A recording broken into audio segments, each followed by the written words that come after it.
Son sac sur le dos, voici Antonio Mataoa, 58 ans, responsable de l'urbanisme de Aroué, également président de l'association Tepi Iraurea. S'il balaye du regard cette vallée, c'est qu'elle lui a révélé certains de ses secrets, des chroniques fantastiques où le visible se mêle à l'invisible. Gardien malgré lui de ce patrimoine, il réunit les pièces d'un puzzle culturel. Tuatei, un héros légendaire, en a été le point de départ. Il est le gardien des lieux sacrés. Aroué est considéré aussi comme ça. C'est pour ça qu'on parle de Aroué. Aroué, où on fait des adorations, hein, les dieux. Donc il est déjà initié pour être...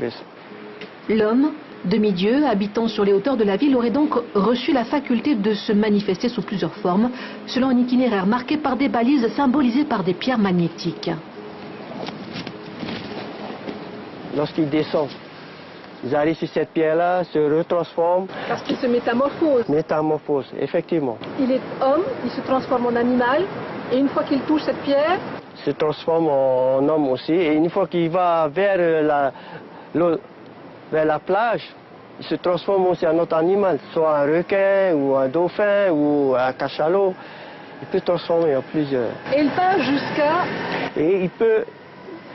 Et comme il a un marais aussi à Tetouroa, qui est aujourd'hui Tetiaroa, il y a des marais aussi là-bas.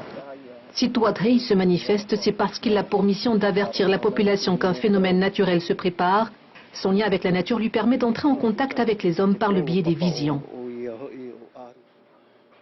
De cette manière, lorsque nous sommes prêts à voir quelque chose que l'homme ne peut pas voir, ce qui est invisible, et cette spiritualité qu'on a, elle s'ouvre. C'est comme un rideau, c'est comme un voile, s'ouvre devant toi. Et c'est là que tu peux voir, comme je te vois réellement.